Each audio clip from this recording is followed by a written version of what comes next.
सबसे पहले ये जो खुद परस्ती का मामला है, जो खुद परस्त शख्सियत हम कहते हैं, कौन होते हैं लोग? बिस्मिल्लाहिर्रहमानिर्रहीम जी, सबसे पहले तो बहुत शुक्रगुज़ार हूँ कि इस प्रोग्राम में आपने इनवाइट किया। देखें, ये कोई स्पेसिफ़िकली हम किसी एक जगह पर यानी किसी एक ताल्लुक़ में से इन्हें बाउंड नहीं कर सकते। मतलब किसी स्पाउस में, किसी फ्रेंडशिप में, किसी भी आपके इर्द गिर्द गर्दो-नवाह में ऐसे लोग होते हैं कि वो किसी भी तरह का शख्स हो सकता है, ये एक जगह पर नहीं है। ठीक है। सबसे पहले तो मैं इसकी इस्तिलाह के बारे में थोड़ी सी बात करना चाहूँगी। अगर हम पीछे जाएं कि एक रोमन पोइट ओविड जो हैं, उन्होंने एक बड़ा नौजवान, खूबसूरत नौजवान, उसको इस तरह बयान किया कि वो एक शिकार के तौर पर एक आबजू यानी तालाब के पास से गुज़र रहे थे और वहाँ से जब वो गुज़रा तो वो पानी पीने लगा और उसने उस तालाब में अपना जो अक्स है वो देखा। और वो फिर जब उसने वो अक्स देखा तो उसको वो खुद से इश्क हो गया, यानी देखने के बाद।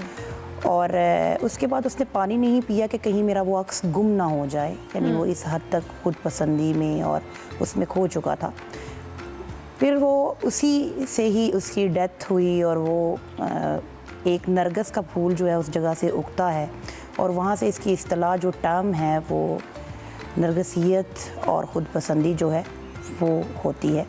इस वक्त पाकिस्तान, अनफॉर्चुनेटली पाकिस्तान की जो रिसर्च है, आज से 15 या 20 साल पहले देखें तो अमेरिका जो है उसके गुज़श्ता इन सालों में जो एक यूनिवर्सिटी की रिसर्च थी उसमें जो तादाद थी वो तकरीबन, यानी आप समझ लें कि 30% के अराउंड अबाउट ये रिसर्च के हवाले से आया।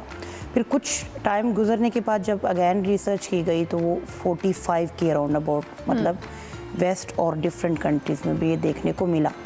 अब पाकिस्तान जो है उसके अंदर हम रिसर्च अभी रिसेंट जो है 3000 पाकिस्तानियों के ऊपर ये रिसर्च की गई, जिसमें से 70% जो है वो खुद पसंदी का शिकार हो चुके हैं, जिसमें एज जो है 15 से 28 जो है, जो प्राइम एज है एग्जैक्टली वो देखी गई है।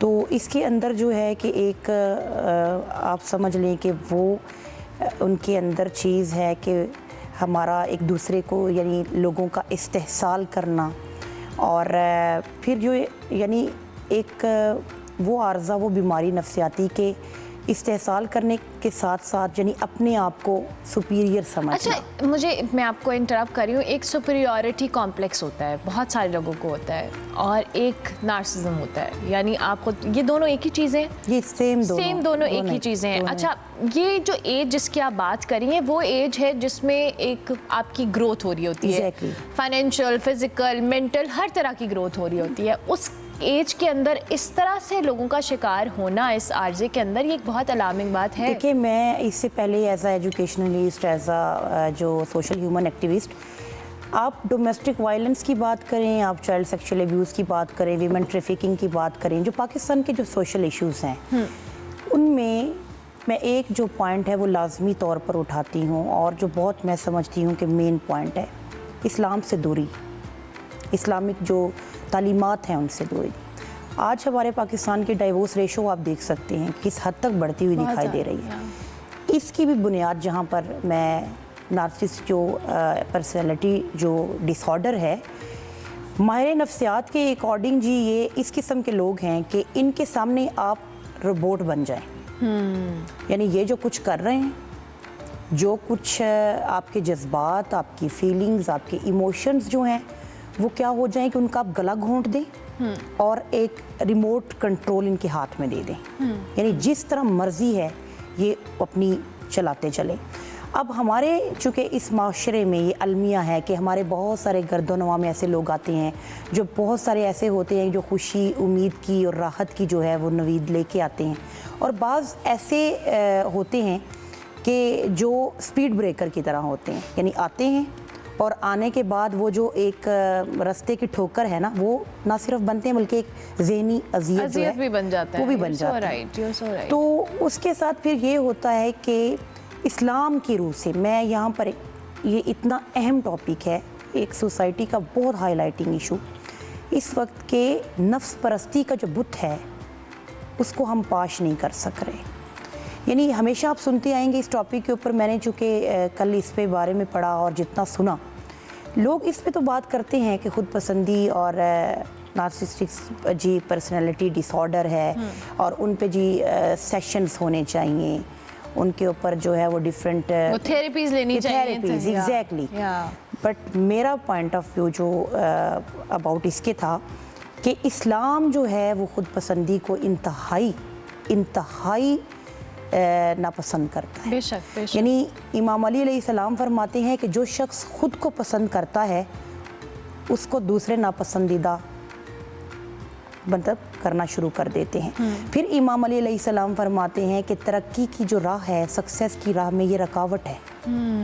यानी खुद पसंदी जो है वो एक आपके जहन की क्या है, अपाहज यानी कमज़ोरी है कि आप अपने जहन के लिहाज से इतने कमज़ोर हैं कि उसकी एक दलील भी है। अच्छा, चूँकि मेरे पास सर्वे टाइम का भी मैं चाहूँगी आखिर में आप ज़रूर हमें बताएं कि हमारे यहाँ इस चीज़ को, खुद पसंदी को, अगर आप एज ए इंडिविजुअल देखते हैं, जो शख्स है उसको तो आइडिया भी नहीं है कि वो इतना नार्सिसिस्टिक है, लेकिन जो इर्द गिर्द के लोग हैं, कैसे टैकल किया जाए ऐसी पर्सनालिटी को? चाहे वो थेरेपी नहीं ले रहा, रिलीजन से तो हम एक पॉइंट पे बिल्कुल आप सही कह रही हैं कि रिलीजन से दूरी एक बहुत बड़ा एलिमेंट है, लेकिन कैसे इसको आइडेंटिफाई करके कंट्रोल किया जाए? Ma'am, Islamic Republic of Pakistan, सबसे पहले तो आपको ये पॉइंट टू बी नोटेड, ये चीज़ आपके माइंड में होना चाहिए कि हम किस स्टेट के अंदर हैं, हमारी क्या हदूदों क़यूद हैं, हमें इस्लाम ने किस बाउंड्री के अंदर रहकर जो है।